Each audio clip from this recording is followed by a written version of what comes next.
Bismillahirrahmanirrahim. Assalamualaikum warahmatullahi wabarakatuh. Saudaraku sekalian, marilah bersama-sama kita bersyukur kehadirat Allah Subhanahu wa taala dengan mengucapkan alhamdulillahirabbil alamin. Salawat dan salam semoga tercurahkan kepada baginda Rasulullah sallallahu alaihi wasallam dengan mengucapkan Allahumma sholli ala Muhammad wa ala ali Muhammad.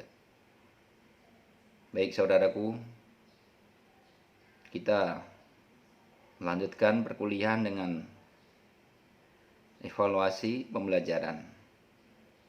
Ada beberapa hal dalam kita belajar di dalam sebuah lembaga ataupun instansi yang berbasis pendidikan formal, yaitu ada kalanya terkait tentang pemantapan materi, pemamatan materi dengan remedial. Ada beberapa hal yang sangat menggelitik bagi kita semua, bahwa seorang guru diyakini adalah bisa dikatakan Superman, Superboy. Segala bentuk apa yang dia lakukan seakan-akan bisa merubah segalanya. Akan tetapi ada beberapa hal, menjadi seorang guru adalah sebagai beban moral bagi masyarakat, bahkan bagi negara.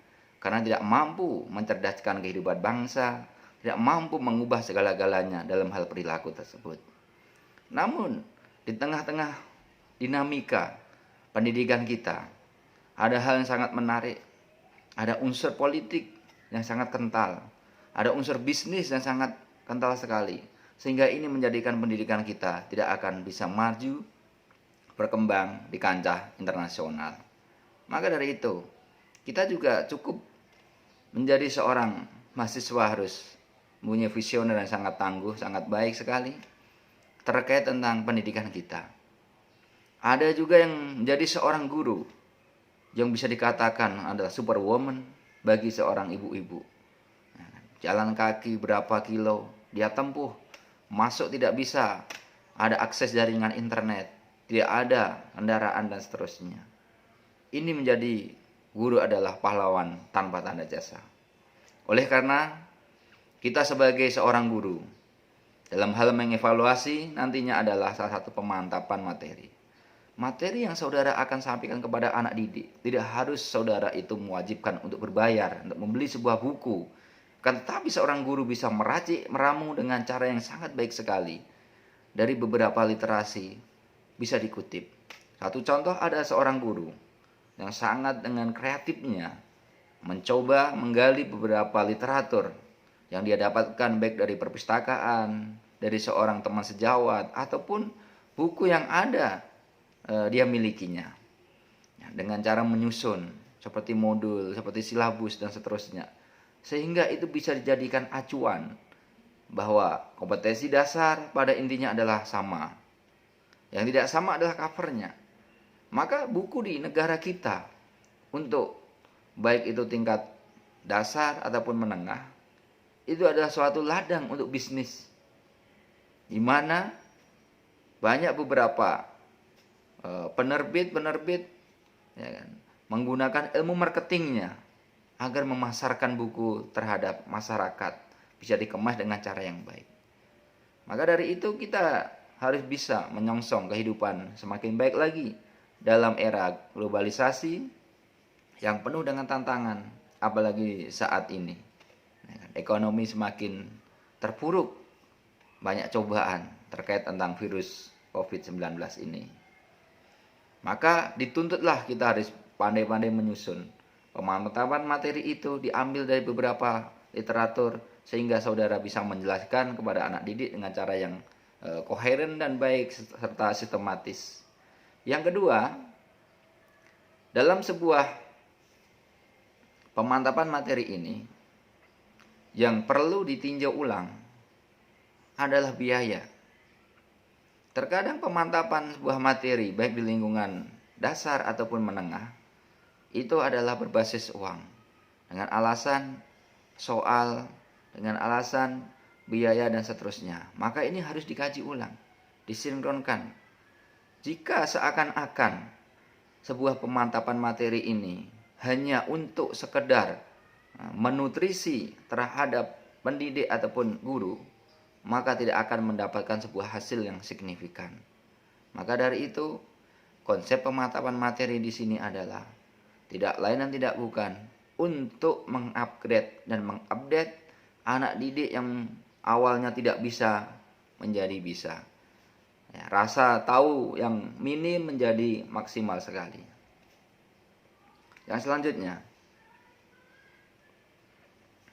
adalah terkait tentang pemantapan materi, dan kita bisa melihat, ya kan, tujuan dari sekolah itu sendiri.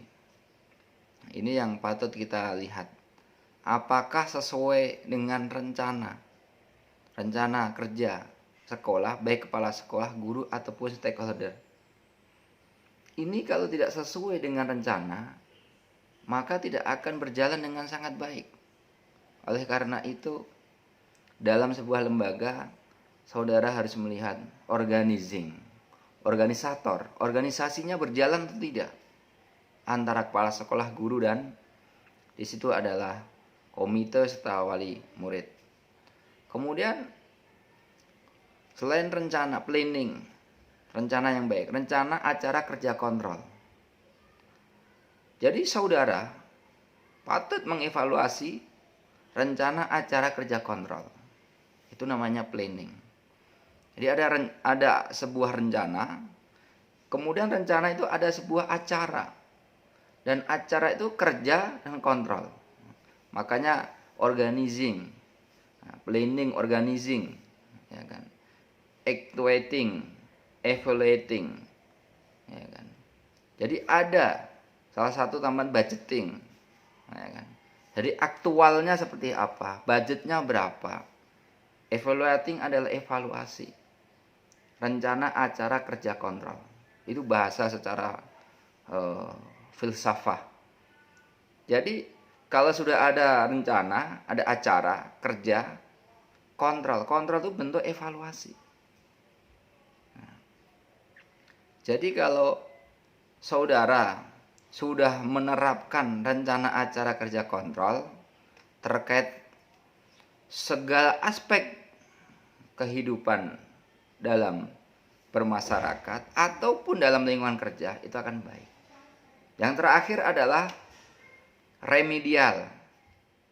Sebelum saudara mengadakan remedial, saudara harus menimbang dengan cara yang baik, yaitu dengan cara, ya kan, mengukur capability-nya, sejauh mana remedial pengulangan dalam materi ini akan diberikan. Ada enrichment, pengayaan, diperkaya terlebih dahulu. Jangan kita remedial mengulang soal yang sama. Tidak akan bisa. Jadi kalau tidak mencapai KKM, maka diturunkan grade-nya. Nah, ini salah satu. Ya, salah satu kebijakan seorang pimpinan, seorang kepala sekolah, ataupun seorang guru. Jadi mampu, ya kan, melihat situasi dengan keadaan. Kemampuan sekolah itu berbeda-beda. Ya. Jadi kalau ini saudara lakukan, insya Allah dua hal tadi itu akan berjalan dengan baik. Pemantapan materi dan remedial. Mengulang-ulang materi yang sudah diberikan. Dengan cara, ya, saudara harus memang mengemas dengan konsep ikhlas. Ya, konsep ikhlas itu akan saudara dapatkan. Kadang-kadang harus melihat situasi, kondisi anak didik kita yang tidak mampu, anak yatim, anak duafa. Di tangan saudara lah mereka menggantungkan diri dengan keberhasilannya. Kalau bukan saudara, siapa lagi? Kalau bukan dari sekarang, kapan lagi?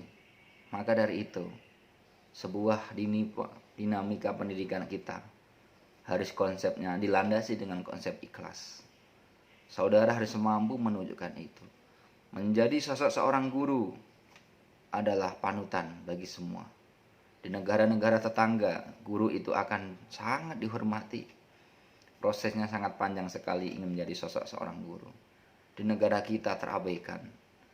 Maka dari itu, saudara jangan pernah berhenti berbuat kebaikan. Dalam sebuah lembaga, saudara harus mampu menjadi solusi Kehadiran saudara menjadi nuansa tersendiri. Jadikan cahaya penerang. Jangan sampai menjadikan hambat. Jangan sampai menjadikan benalu. Jangan sampai ada duri dalam daging. Jangan sampai terjadi simbiosis, ya kan? Parasitisme. Maka kalau itu terjadi, rusaklah sebuah aspek dari pendidikan itu sendiri. Sehingga yang terjadi adalah tidak ada indikator keberhasilan yang sangat baik. Di mata dunia, pendidikan kita masih sangat rendah sekali. Oleh karena itu, saya mengajak kepada saudara semuanya, cukup 2 evaluasi tadi itu menjadikan sebuah referensi bagi saudara. Silahkan dengan diteliti dengan cara yang baik. Apakah memang pemantapan materi ini ada pola yang salah yang disampaikan kepada guru, atau bahkan isi materinya yang tidak relevan dengan perkembangan zaman saat ini. Tidak ada murid yang bodoh. Yang ada adalah ketidaktahuan seorang murid karena keadaan yang berbeda-beda. Kurang penyampaiannya seorang guru, kurang lengkapnya dalam mengajar, kurang inisiatifnya dalam menyampaikan sebuah materi, sehingga terjadi hambatan, ya kan? Terjadi di situ anak yang tidak memahami, mengerti dengan cara yang baik. Mudah-mudahan saudara semuanya diberikan kekuatan dalam kita bekerja, semua diberikan kemudahan. Hidup ini bisa dikatakan hidup mulia, mati masuk surga, selamat di neraka. Wabillahi taufiq wal hidayah. Wassalamualaikum warahmatullahi wabarakatuh.